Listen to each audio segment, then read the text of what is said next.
ബീഹാർ മുഖ്യമന്ത്രി നിതീഷ് കുമാർ രാജിവെച്ചു. ഇന്ത്യ സഖ്യത്തിന്റെയും JDU-വിന്റെയും സർക്കാർ വീണു. അവിടെ ഓപ്പറേഷൻ താമര വിജയിച്ചു. നിതീഷ് കുമാർ വീണ്ടും ബീഹാറിന്റെ മുഖ്യമന്ത്രിയായി അധികാരമേൽക്കുന്നു. 1990 മുതൽ 15 വർഷം RJDU-വിന്റെ ഭരണത്തിൽ നിന്ന് ജനങ്ങളെ മോചിപ്പിച്ചുകൊണ്ട് 2005 മുതൽ 15 വർഷം നിരന്തരമായി മുഖ്യമന്ത്രിയായി നിലകൊള്ളുന്ന നിതീഷ് കുമാർ അവിടെ നിരവധി പ്രവർത്തനങ്ങളിലൂടെ ജനഹൃദയങ്ങളിൽ ഇടം നേടിയ ഒരു നേതാവാണ്. അദ്ദേഹത്തിന് വലിയ ജനപിന്തുണയാണ് ബീഹാറിലുള്ളത്. ആദ്യകാലങ്ങളിൽ അദ്ദേഹം ഇന്ത്യക്കൊപ്പം നിന്നു. പിന്നീട് അദ്ദേഹം ഇന്ത്യ സഖ്യത്തിനൊപ്പം വരുന്നു, അല്ലെങ്കിൽ കോൺഗ്രസിനൊപ്പം വരുന്നു. ഇപ്പോൾ വീണ്ടും തിരിച്ച് ഘർ വാപ്പസ്, തിരികെ വീട്ടിലേക്ക് തന്നെ പോകുന്നു, NDA-യിലേക്ക് തന്നെ പോകുന്നു. ഇവിടെ ഉയരുന്ന ചില ചോദ്യങ്ങളുണ്ട്. എന്തിനാണ് നിതീഷ് കുമാർ ഇന്ത്യ സഖ്യം വിട്ട് BJP-യിലേക്ക് വീണ്ടും ചേക്കേറിയത്? എന്ത് നേട്ടമാണ് ആ മാറ്റം കൊണ്ട് അദ്ദേഹത്തിന് ഉണ്ടായത്? കോൺഗ്രസിനോടൊപ്പം ഉണ്ടായിരുന്നപ്പോൾ ബീഹാറിലെ മുഖ്യമന്ത്രിയായിരുന്നു നിതീഷ് കുമാർ. ഇപ്പോൾ BJP-യോടൊപ്പം ചേരുമ്പോഴും ബീഹാറിലെ മുഖ്യമന്ത്രി തന്നെയാണ് നിതീഷ് കുമാർ. വ്യത്യാസമൊന്നും തന്നെയില്ല. ഇന്ത്യ സഖ്യത്തിൽ നിന്ന് വിട്ട് BJP-യിലേക്ക് പോയി എന്ന് മാത്രം. അങ്ങനെ വന്നും മാറിയും ഒക്കെ നിൽക്കുന്നത് കൊണ്ട് തകരുന്നത് കോൺഗ്രസിന്റെ പാരമ്പര്യമോ കോൺഗ്രസിന്റെ ചരിത്രമോ കോൺഗ്രസിന്റെ അസ്തിത്വവുമല്ല. പകരം 2005 മുതൽ ബീഹാറിലെ പ്രവർത്തകർ, ബീഹാറിലെ സാധാരണക്കാരായ ജനങ്ങൾ ഹൃദയത്തിൽ ചേർത്ത് വെച്ച നിതീഷ് കുമാർ എന്ന രാഷ്ട്രീയ പ്രവർത്തകന്റെ അന്തസ്സാണ്. അവിടെ ചോദ്യം ചെയ്യപ്പെടുന്നത് ബീഹാർ മുഖ്യമന്ത്രിയായ നിതീഷ് കുമാർ ഇവിടുത്തെ ജനാധിപത്യത്തിന് എന്ത് വില നൽകുന്നു എന്നുള്ളതാണ്. അവിടെ ചോദ്യം ചെയ്യപ്പെടുന്നത് നിതീഷ് കുമാർ തന്റെ സ്വാർത്ഥ താല്പര്യത്തിന് വേണ്ടി ബീഹാറിലെ ജനതയെ കബളിപ്പിക്കുന്നു എന്നാണ്. അല്ലാതെ എന്ത് നേട്ടമാണ് അദ്ദേഹത്തിന് ഇതിൽ നിന്നുണ്ടാവുന്നത്? ഇന്ത്യ സഖ്യത്തിന്റെ ഭാഗമായി അദ്ദേഹം എന്തൊക്കെയോ പ്രതീക്ഷിച്ചിരുന്നു.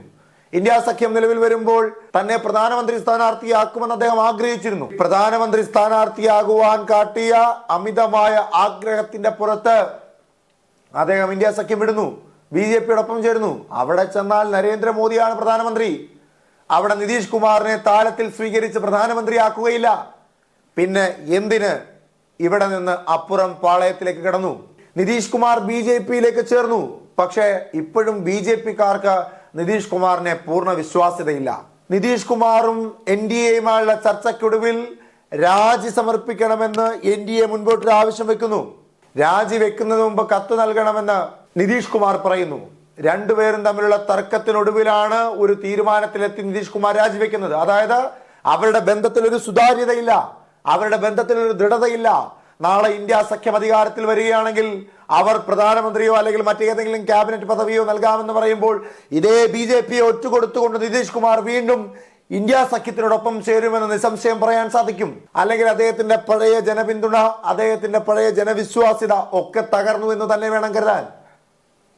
ഇവിടെ കോൺഗ്രസിന് ഉണ്ടായ നഷ്ടം ബീഹാറിൽ നിന്ന് തെരഞ്ഞെടുത്ത് വരുമ്പോൾ കിട്ടുന്ന സീറ്റുകളുടെ എണ്ണമാണ്. പക്ഷേ നിരന്തരമായി കളം മാറ്റി ചവിട്ടിക്കൊണ്ട് നിലപാടുകളിൽ ഉറച്ചു നിൽക്കാത്ത നിതീഷ് കുമാർ എന്ന് പറയുന്ന രാഷ്ട്രീയ പ്രവർത്തകന് നഷ്ടമായത് ജനഹൃദയങ്ങളിലെ വിശ്വാസ്യതയാണ്. എന്തായാലും നിതീഷ് കുമാർ രാജിവെച്ചു. ഇനി മുതൽ ബീഹാർ ഭരിക്കുക NDA JDU സഖ്യമായിരിക്കും. ഇന്ത്യ സഖ്യം അവിടെ വീണു കഴിഞ്ഞു.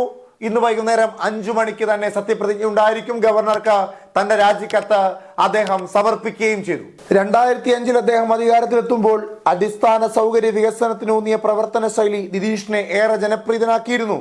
ഗ്രാമങ്ങളിൽ വൈദ്യുതിയും വിദ്യാഭ്യാസവും ആരോഗ്യ മേഖലയിലെ വികസനവും എന്നിവയിലൂടെ ബീഹാറിനെ മുന്നോട്ട് നയിച്ചതും ഇതേ നിതീഷ് കുമാറാണ്. 2016 സംസ്ഥാനത്ത് മദ്യനിരോധനം നടപ്പിലാക്കി. ക്രിമിനലുകളെ അമർച്ച ചെയ്ത സ്ത്രീകൾക്കെതിരായ ആക്രമണങ്ങൾ ഇല്ലാതാക്കി. ഭരണത്തിൽ സ്ത്രീ ശാക്തീകരണം നടപ്പിലാക്കി.